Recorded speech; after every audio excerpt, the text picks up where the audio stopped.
Hello and welcome to Marketing Speak. I'm your host, Stephan Spencer, and today it's my distinct pleasure to have Ava Carmichael with us.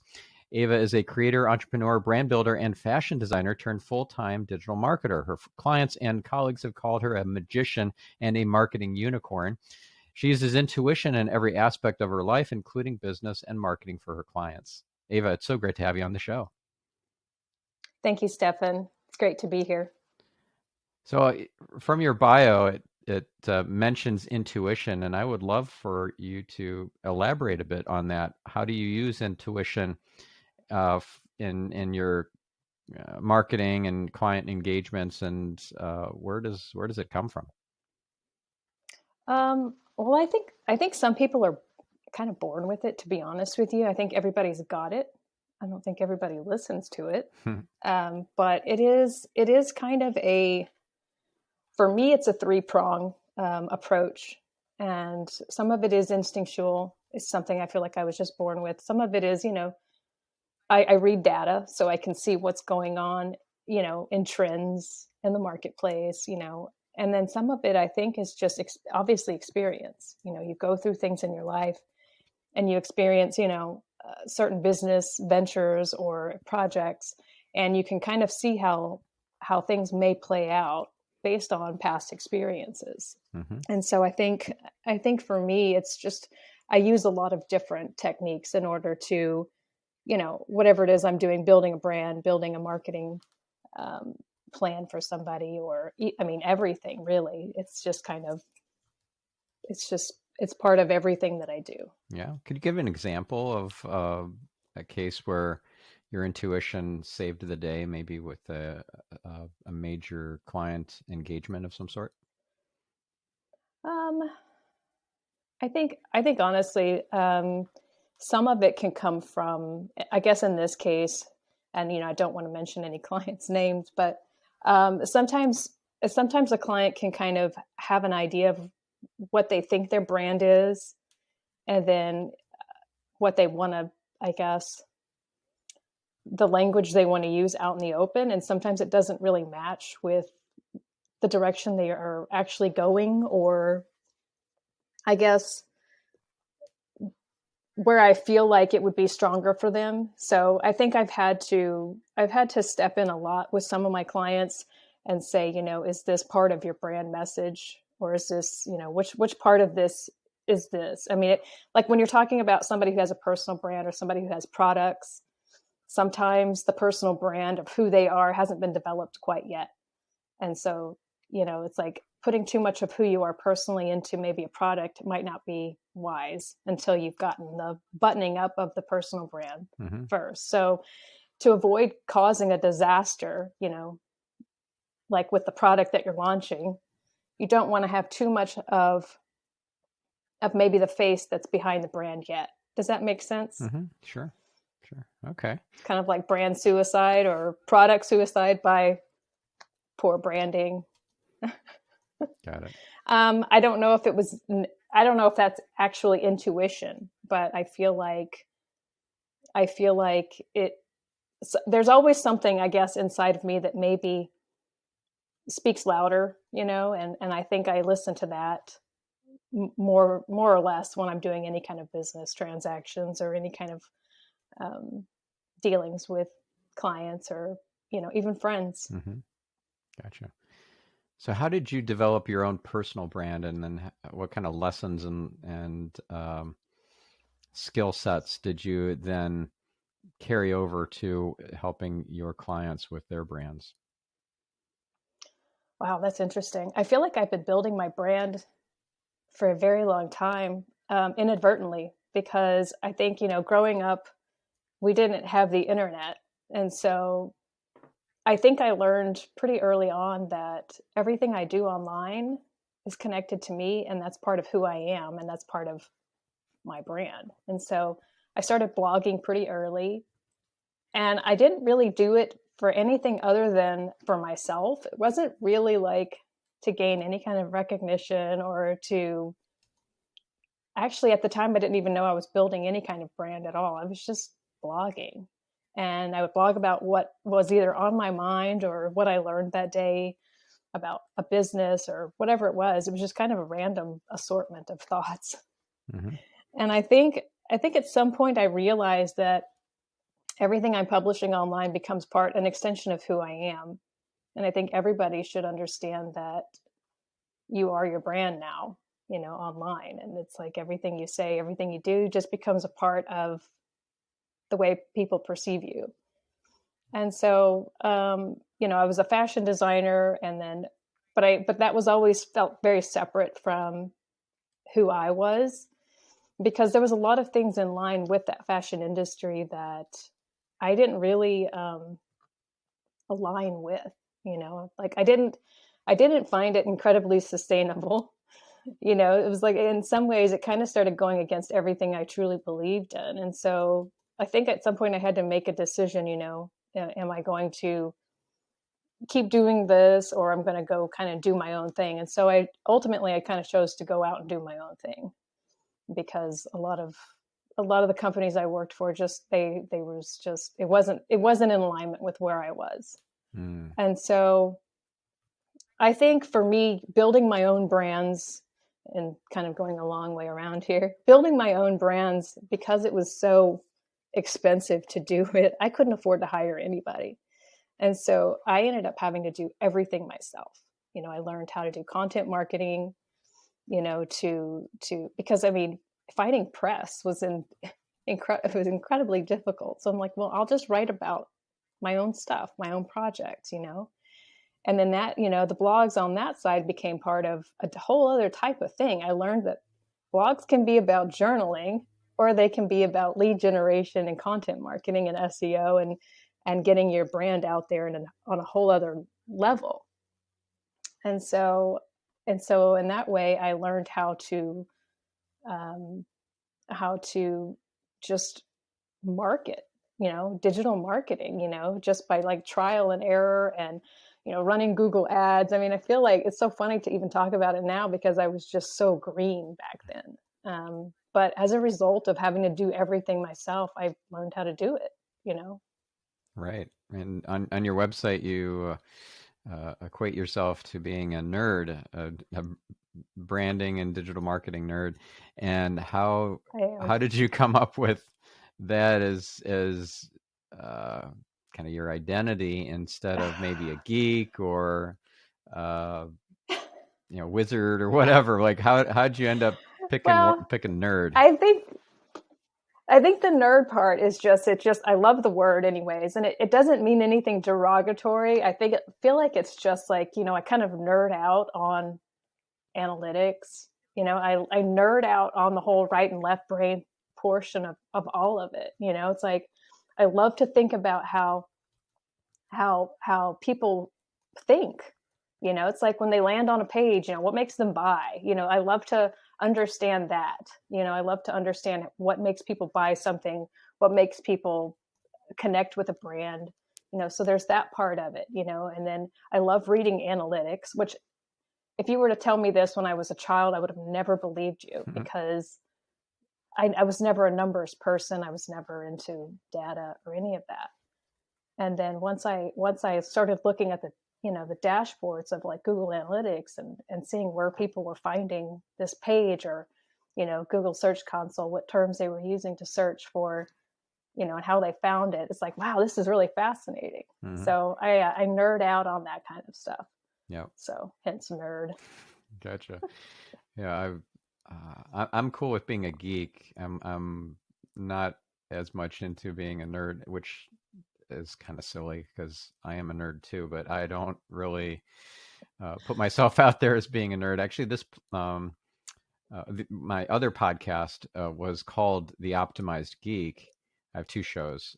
So this one, Marketing Speak, is actually the second one I started. The first one was called The Optimized Geek, and then I changed it not too long ago to Get Yourself Optimized, because I thought that it would maybe turn off some people who didn't self-identify as geeks. Right. And there's a lot of really great personal development stuff on that podcast.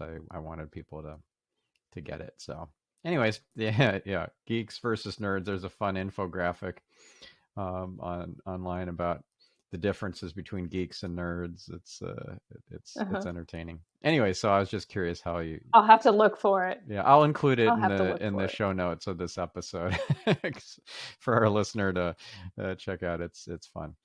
So, how did you incorporate fashion design into your business? Because I'm sure you learned some really ninja things in the process of becoming a fashion designer and doing that work. And I don't know if mood boards or something was something you did in fashion Sure. design, and then you brought over to brand building and digital marketing. Tell us more about this. I know. I mean, you would think at first glance that like, how do they play together? Like, I don't know if they do. I mean, and that's what I've always struggled with myself is, how do these two play together? But honestly, they do, especially whenever you are kind of that entrepreneur mindset anyways, which I am. I've always been that person. Um, so, it's for me, it's like a brand architecture type. It's like you're building something. So whether you're building somebody's brand or you're building somebody's marketing plan, it's you're building something. You're building a product. And so with fashion, I was building a line, I was building a brand, I was building a specific product. And so there's a lot of key points that all intersect together for the middle of that one product or brand that you're building. And that includes things like PR, brand messaging, you know, everything, the visuals that are all associated with one product, one brand, one line, one collection, whatever it may be. It's like you can even take that part of the middle of that out, whatever that is, and you can replace it with anything else. It doesn't even have to be a collection or a product. It's like it's whatever it is. And so in my world, it was fashion, but then I learned that you could take anything and replace that with it. And it's still the same kind of architecture of sorts. And so for me, I love fashion, but it's like there was more to it even than the fashion. I discovered that I might be really good at building a collection, but I'm really good at like marketing and selling it too, like maybe even better. And so when I realized that, I felt like I was really on to something. And then it was a really quick and easy pivot for me because I think I was already ready anyways to, maybe stop working for larger corporations and just do my own thing. And so I think having built brands like that, I learned that, it doesn't have to be in fashion. It can be in anything. Mm-hmm. So I took all those skills, the hard and soft skills, and I just applied it to, pretty much, there's been such a variety of clients that I've worked with, so it's kind of it's all really about finding out who the target audience is and building concepts, language around who that person is. Right. And did you end up attending fashion shows and presenting your fashions at these shows? How did that? I I was, I was a denim designer mostly. Not that that was the only, but that was my specialty was denim.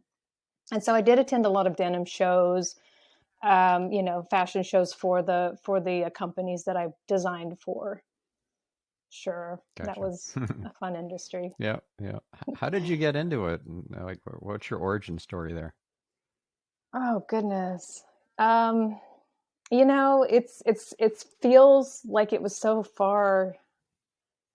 it's so far away that it's even hard to understand, but I feel like it's just something that was always part of my life. My grandmother was a seamstress, so like for me sewing was just like I thought everybody did that. Like I grew up thinking, everybody sews. My grandmother actually raised me, so I think you and I have a similar situation Yeah, with that. yeah. My grandmother Um, raised me too for uh, most of my early childhood. Yep. yeah, my grandmother, my grandpa raised my sister and I. And so, she was of the Depression era. So, like, she had a sewing machine in the living room and she would always sew things and she'd sew things for me. And so I just assumed, hey, everybody sews and, everybody sews. So I grew up, you know, putting garments together, sewing, I was always really creative anyways. And, I think at age 12, I came up with my first denim line. It was Wow. wasn't serious, but it was like, it was, and I was kind of obsessed with, fashion and brands as a child. I knew which car brands I loved, and I knew which clothing brands I loved even as a child. So I think it was just, I don't know why, but I think it's just the designer's eye, that just kind of is attracted to certain things like that. Mm-hmm. And so I grew up just thinking everybody sewed. And so I sewed, and I started making clothes for people, kind of like one-offs.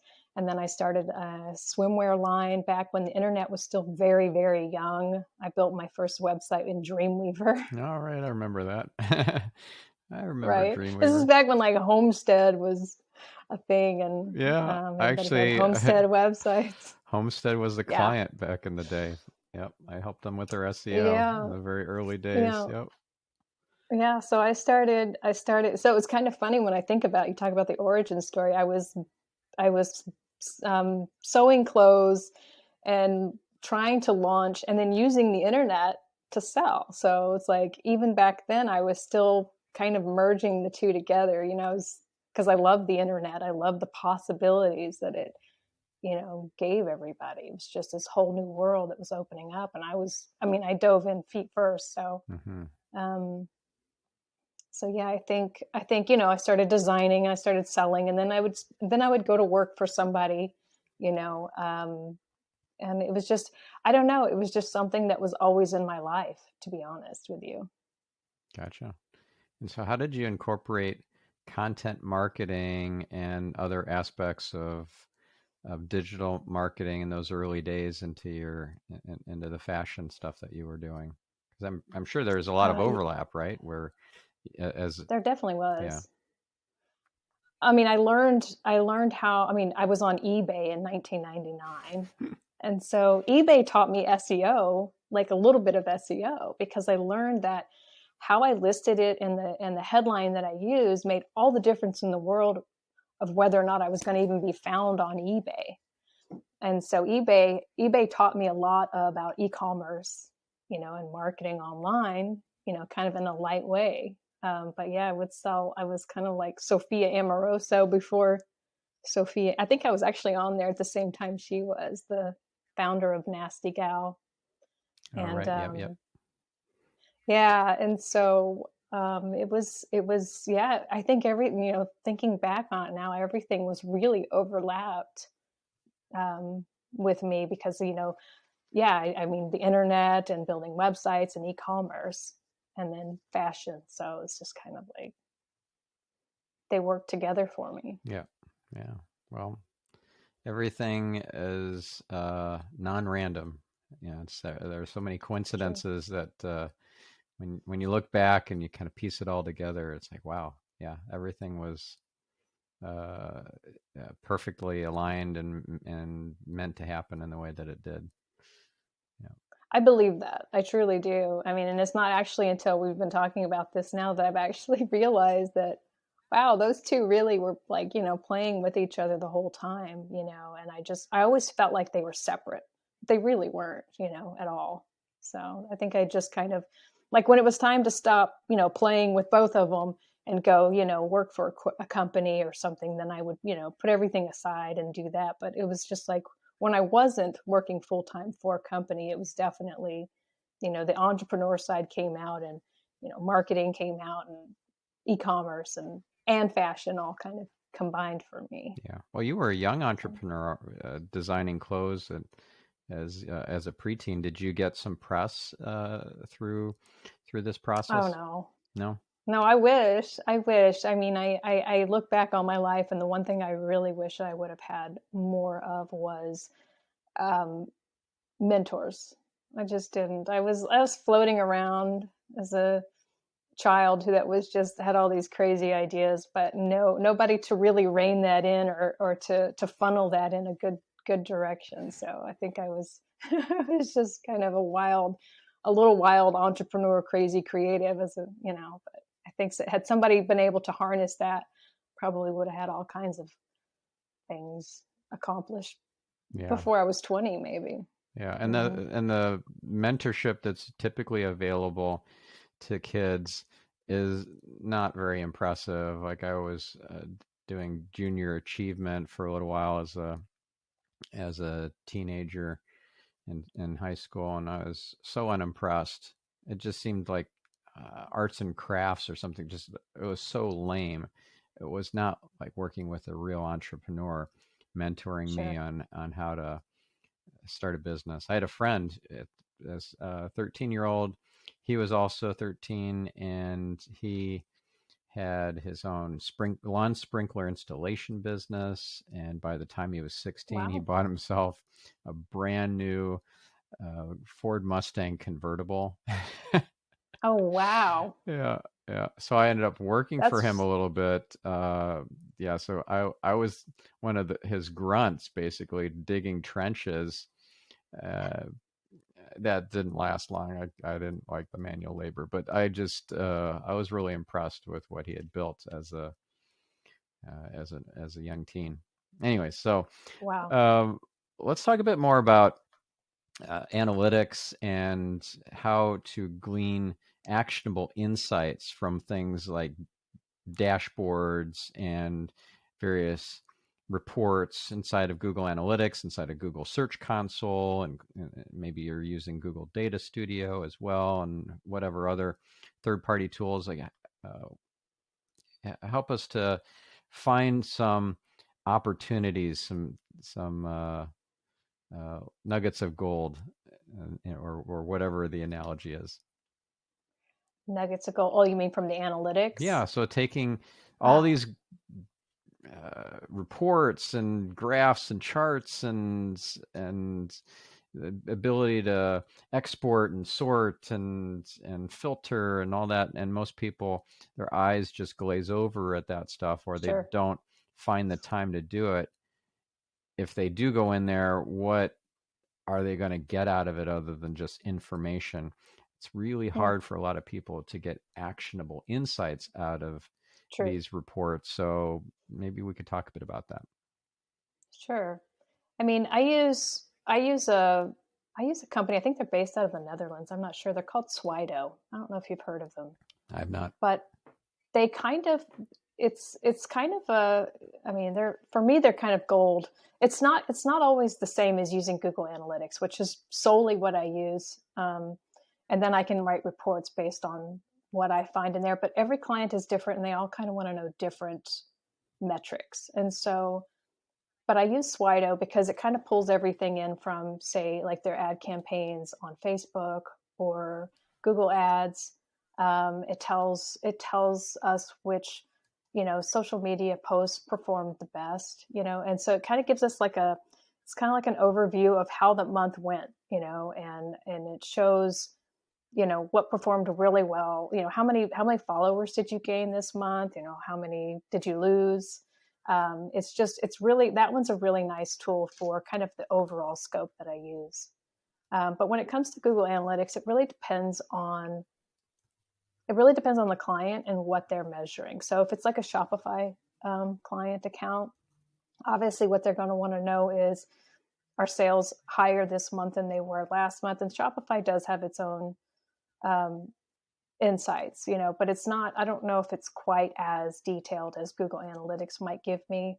But I think for me, what I like to pay attention to most is the content that I'm creating actually, is it performing? Is Google paying attention to that content? Is it bringing in more organic? Because for me, like, we can set ads all day long, but I think at the end of the day, what I like to see is, how is their site performing organically? I mean, because this is money that they don't have to spend on Google Ads, because a lot of times I feel like organic outperforms Google Ads, Mm-hmm. especially if people are looking for certain pieces of content. They're not going to click on an ad because they're going to feel like they're going to get fooled into. So I think what I look for the most is, how are we performing organically? Is the content that we're producing working? And you can see that month over month. And Google Search Console can help us a little bit with that. But just the pages, if you expand the pages in Google Analytics, you can kind of see which pages get hit on the most. How long people spend on that page. That tells me a whole lot about, is this the content they're actually looking for? You know, And some do really, really well. And sometimes it's just a bounce out. And I'm thinking, okay, maybe that was just a bot or didn't answer the question right away or whatever. It wasn't what people were looking for. But I love it whenever I can see that, people spend some time on a page and maybe they click into another page too while they're at it. And so that to me is, overall, that's a positive metric, whether it's a, e-commerce site or, just content. Sure. Are you familiar with Microsoft Clarity? I should be, but I'm not. Okay. Well, it's until this year, I wasn't familiar with it either. It's free, just like Google Analytics is, and they said that it's going to continue to be free indefinitely, like permanently. And Interesting. it's user experience analytics. It's different from Google Analytics in that you can see when people are scrolling or not scrolling, if they're doing what's called rage clicking. Like, hey, this thing is supposed to be clickable, and I keep clicking on it and it doesn't do anything. That sort of stuff. Is it a little like Hotjar? Yeah, essentially, it's like Hotjar. Okay. Yeah. Yeah, those are definitely very interesting tools as well. You can kind of see, where everybody clicks mostly, and I mean, obviously, everybody knows that the upper right-hand corner is a hot spot on most websites, so that's why the contacts or call to actions always seem to be on the upper right-hand side. But it's really interesting to see how far they scroll down. Is all your best content up top? Because that's where most people spend their time anyways, it seems. So yeah, that's a really interesting one too. I'll have to check out. Yeah. Microsoft Insight. Microsoft Clarity. Yeah. Clarity? Mm-hmm. Clarity. Yeah. I'm gonna have to write this down. Yeah. No, it's a really cool tool. I played with it after hearing about it at PubCon this year. I spoke at it, and one of the keynotes was the program manager for Microsoft Clarity. It was compelling. So I had never played with it prior to hearing about it at that conference. Yeah. How about other tools for like SEO and for paid search and so forth? Like, for example, Ahrefs, or what are you using? I have used that. SEO for me is, and this is a funny subject for me, I know, because you're the SEO expert. So I feel strange talking to you about any SEO. Well, you're talking to the listener. Right. We're having a very personal conversation with the listener, talking into their ear right now. Sure. SEO is a funny world. I've used SEMrush. Hrefs I've used briefly. Obviously when I write, if it's in a WordPress site, I use Yoast because that helps a lot. Yeah. I think most people who have a WordPress site and they're writing content, I think they should definitely use Yoast. It'll help them. It'll train them, just kind of the basics. So you're talking about like when you're writing an article or blog post and it tells you if you're incorporating the keywords and so forth into the copy. Yeah, it does help. It helps to get it nice and organized. I think for somebody who doesn't know any kind of SEO, using something like Yoast is definitely a positive tool to use. Mm-hmm. And obviously I don't think you can use it for anything other than WordPress, but right. But yeah, it's pretty important to use if you're just starting out. Yeah. I have every WordPress site with Yoast installed. And by the way, Joost de Valk was on this podcast. That was a great episode, deep diving into WordPress SEO. So listener, check that out. I'll include it in the show notes too. Yeah. And what about Moz? Are you using Moz at all? Yeah, I've used Moz as well. Mm-hmm. But it's one of those things where for me SEO is, and I know it's changing all the time because Google changes often and things like that. But what I've learned the most, and this is just from my point of view, but what I've learned the most from SEO is to not overthink it too much. I've learned that just creating really good quality content and having that content structured properly and concentrating on using the right headlines, the H1s and the H2s, and structuring it, having images that have the alt tags. I think what Google looks for the most is just quality content. And so I think people should concentrate more on writing quality content, but not forgetting about the keywords they're trying to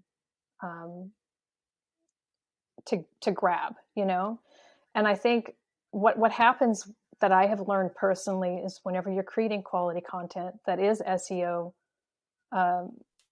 driven, is that other people will start linking to your content. And so when you've got other authoritative sites linking to your content, it tells Google, oh, this is a quality piece of content because, Vimeo just linked to it, or somebody like that just linked to it. And so I think for me, I try not to overthink too much of all the nuts and bolts, all the internal portions of SEO. And I write something, and if it doesn't start indexing, because most of the stuff that I write, it indexes on some of the sites that I work on pretty quickly, because some of those sites are really old, and they're, if you're constantly updating, it's kind of like that. It just becomes, it's just alive, I guess, for Google. And they know that, these people are always pumping out quality content. So, usually whenever I create something, it populates pretty quickly onto Google. And if it doesn't, that's whenever I start digging in and I start thinking, okay, why is it not? What am I doing wrong here? Am I trying to capture something that's not relevant? Am I trying to capture something that's too difficult? And then so I try to edit it. But I think I try not, whenever I go into it, I don't overthink it right away. Mm-hmm. Yeah. I know that's probably not great advice for most people who want to implement, more SEO into their website. But I think the key is creating quality content. Yeah, I would agree with that. And I would even take it a step further and say, make it remarkable content. And Seth Godin in The Purple Cow talked all about remarkability. Worthy of remark is his definition of remarkable.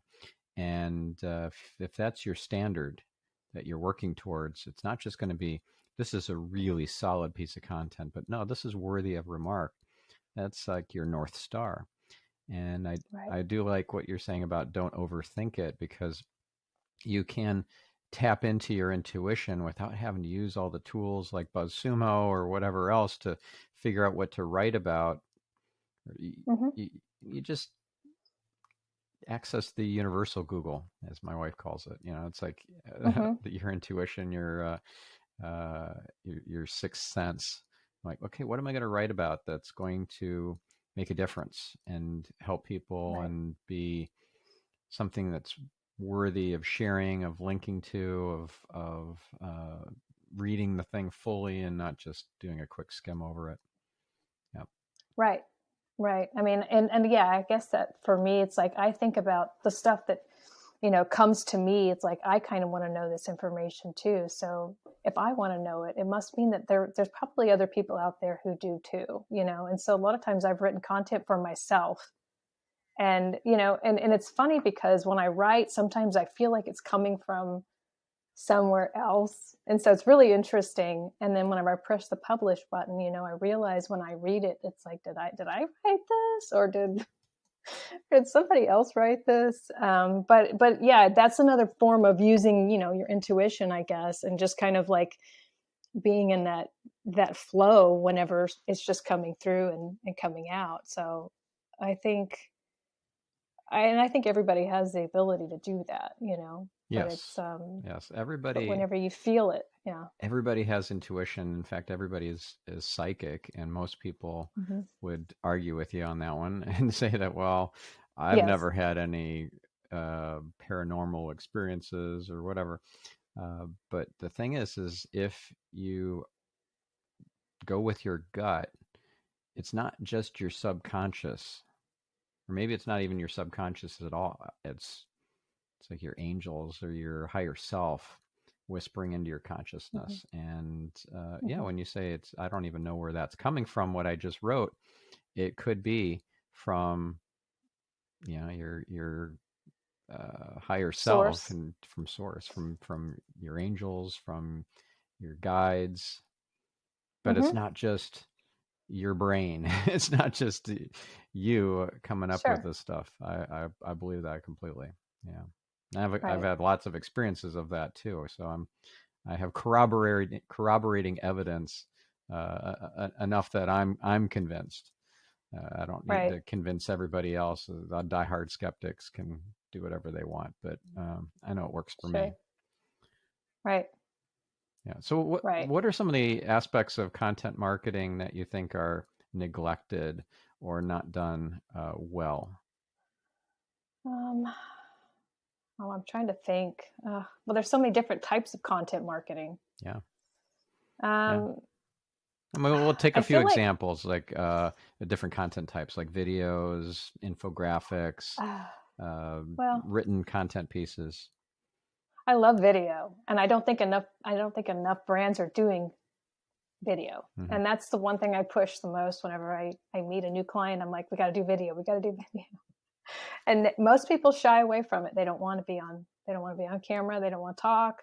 They don't want to be a part of that brand, you know, image.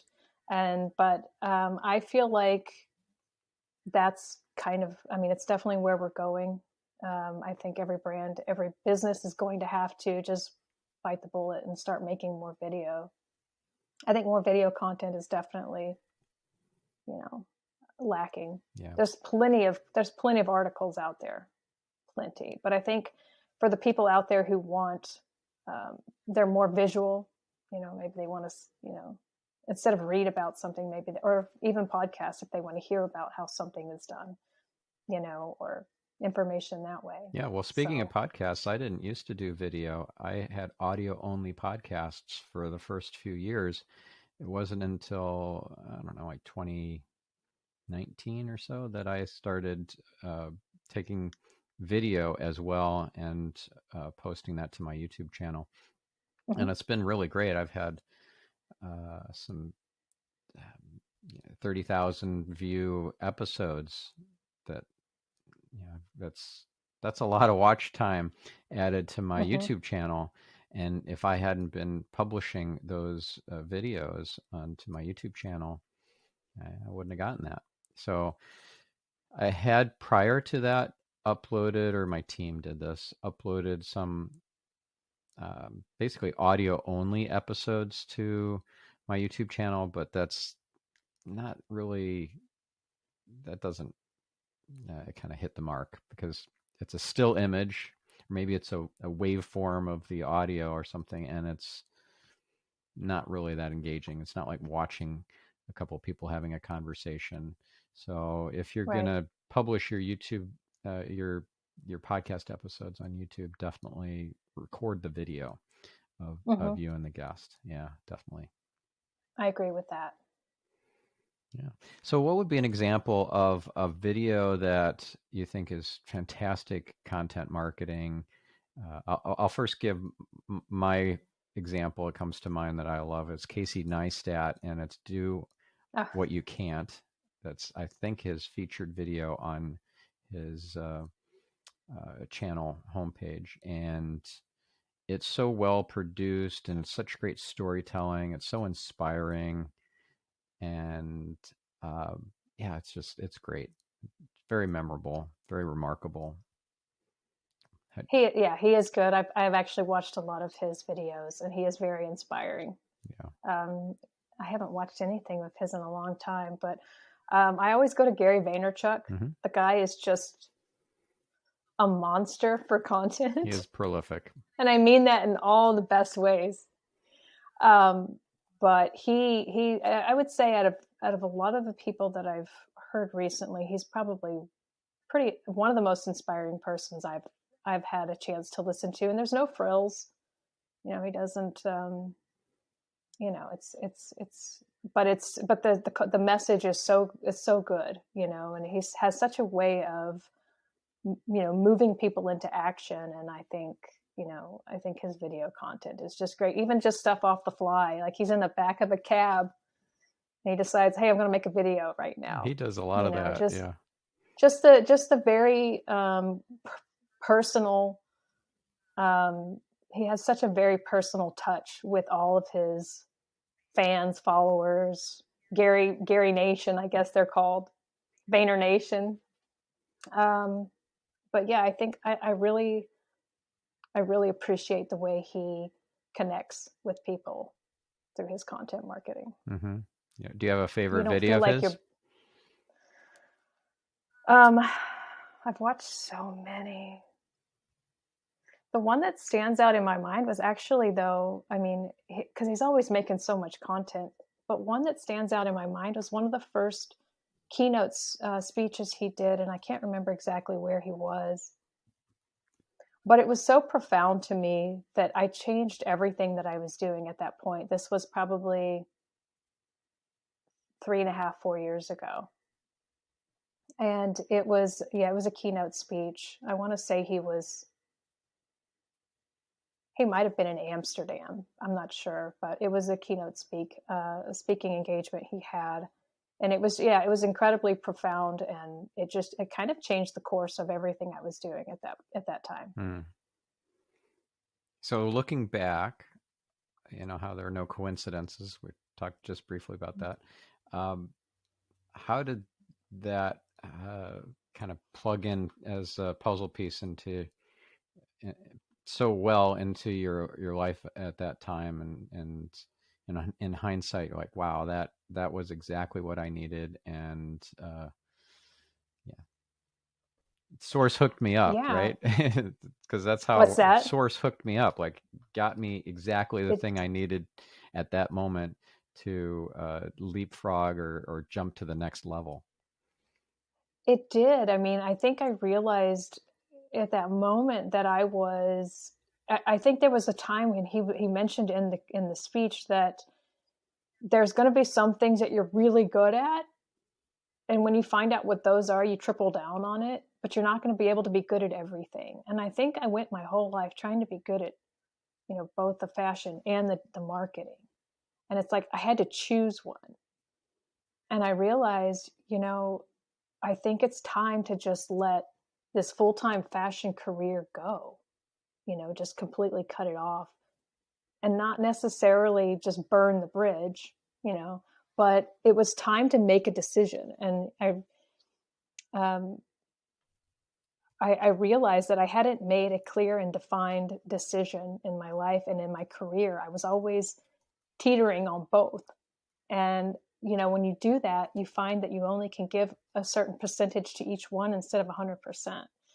And so I realized by letting that go and it not being like all of my efforts or even 50% of my efforts, that I was going to be able to give 100% of my efforts to something that I was also really good at too, and that challenged me more. And so for me, it was marketing. I was like, okay, I'm going to let that fashion, just that whole thing just go. And I'm going to, put everything in boxes. I put it all up in my attic, like out of sight, out of mind. It was done. The decision was done. That was it. And the moment that I concentrated everything on just marketing, like my career, income, everything just exploded after that, because what I had been doing was just, putting a little bit here, a little bit over here, a little bit over here, and expecting 100% of results. And it was just it wasn't happening. And so, yeah, I think that was kind of that turning point for me, was realizing I had to,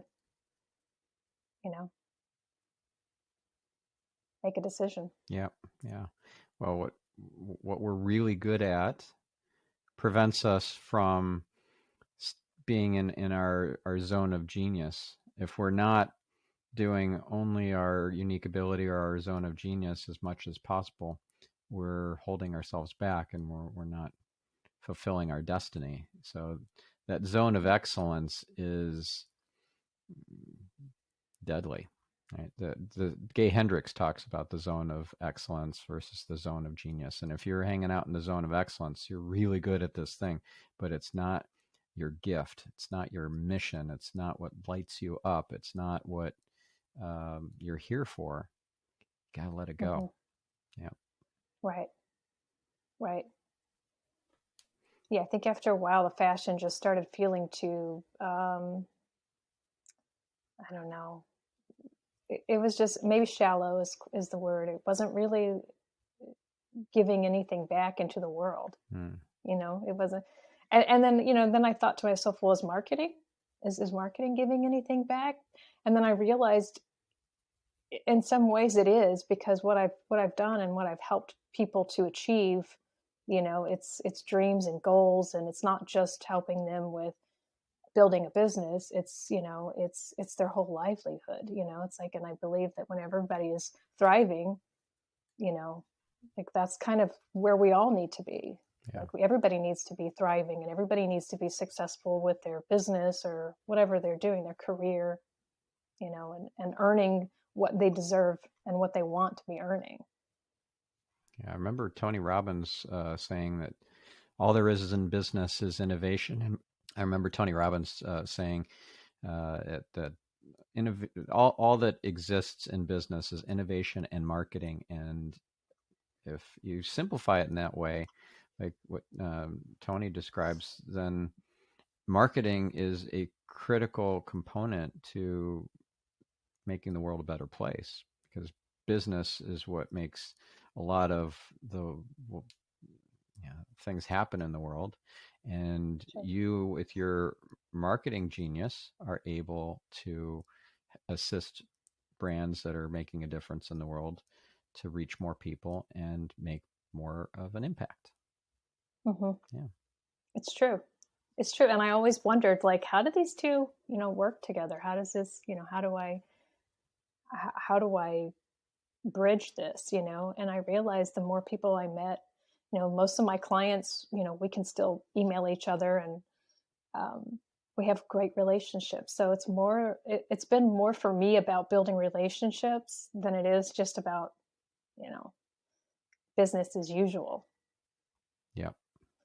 Yeah. And it's pretty wild to think that people in your lives are there for a reason, including your clients, even clients that didn't work out. They're there to help you on your journey, and you're also there to help them on their journey, right? So we're all just at the end of the day walking each other home, as Ram Dass would say. So if you could think of an example, you don't have to say the name of the client, but is there somebody that comes to mind that's like, wow, that was divinely inspired, or that was an incredible synchronicity that happened in relation to a client or even just a prospect, something that you were able to achieve or they were able to achieve? You guys needed each other, and it wasn't even just like a client, it was somebody who was assigned to you in this life. Oh yeah, absolutely. There's one that stands out in my mind 100%. She's actually a spiritual coach for coaches. She's amazing. And the way we just kind of came together was just through a mutual friend, and she was kind of struggling with some things with her website, and I understood where she was at, and it was just like, I think it was 4 or 5 months of working together, and what we were able to do together was just amazing, and I felt like it was very cosmic. Mm-hmm. It didn't feel like anything that was, it felt very meant to happen for me, and I think for her too. Even I felt very connected to her, so it was a very nice experience. That's awesome. Mm-hmm. Yeah. One example that comes to mind for me wasn't a client; it was a prospect. But you can't make this stuff up. It's just uncanny. He had just heard 45 minutes prior to our sales call. He heard Tucker Max and Dan Sullivan talk about me in a recording, or it was a webinar or something. or maybe it was podcast, but it wasn't about SEO at all. It was about how to write a book. And Tucker Max was talking about if you're going to write a memoir, then you're going to be the only one with your story, so no problem. You don't have a lot of competition in the traditional sense. But if you're going to write a nonfiction book and you're going to write about, let's say, SEO, well, you're going to go on head to head with Stephan Spencer in his 1,000-page SEO book, and that's not a good idea. You need to niche down to something that is not going head to head with somebody who's already got an established plot of land like that. And he heard that 45 minutes prior. What are the odds? What are the odds? So there's so many synchronicities and quote unquote chance occurrences that aren't chance. It's magical. Right. I love it. It is. Yeah, I call them breadcrumbs. Yeah. Exactly. Yep. Just follow the intuitive breadcrumbs, and don't go against your intuition. That always leads to a mess. Learn that the hard way. It does. It really does. And I think for most people, it's like you have to decide if it's intuition or if it's fear-based. It's like when you got a nagging feeling, is it a fear, or is it your own thought, or where is it coming from? I think when people start to kind of train that portion of their mind, they can kind of understand what's theirs and what's something else. Mm-hmm. For me, it becomes a thing where you have to do this. And it feels like somebody just like, it feels like my grandfather sometimes nagging at me, like, do this, because that's the kind of personality he was. And so like, it's for me, anything that I feel is intuitive, it shows up in very strange languages, I guess, or in just very strange ways. And I know it's not coming from my own, fear-based thought or whatever it might be, or yeah, for sure. It's sometimes it feels really impulsive, and I have to sit with that for a moment and say, okay, before I do something impulsive, let's, kind of think this out a little bit, but I think for everybody, it's really about kind of becoming in tune with those inner voices and knowing what's what. Yeah. Just you can ask, is this coming from the light? And if it's not, they can't answer it is. Yeah. Right. Yeah. Well, that's a fun way to end this episode. If our listener is interested in working with you and having your marketing magic applied to their business, how do they get in touch? Just avacarmichael.com. Awesome. And what's your most active social platform? Probably Instagram. Okay. And it's Ava Carmichael. It's just Ava Marie Carmichael. Ava Marie Carmichael. Okay, I'll put those links also into the show notes. Well, my team will. So awesome. Well, thank you, Ava, and thank you, listener. I hope you go out there and make some impact in other people's lives and do good marketing. And we'll catch you on the next episode of Marketing Speak. I'm your host, Stephan Spencer, signing off.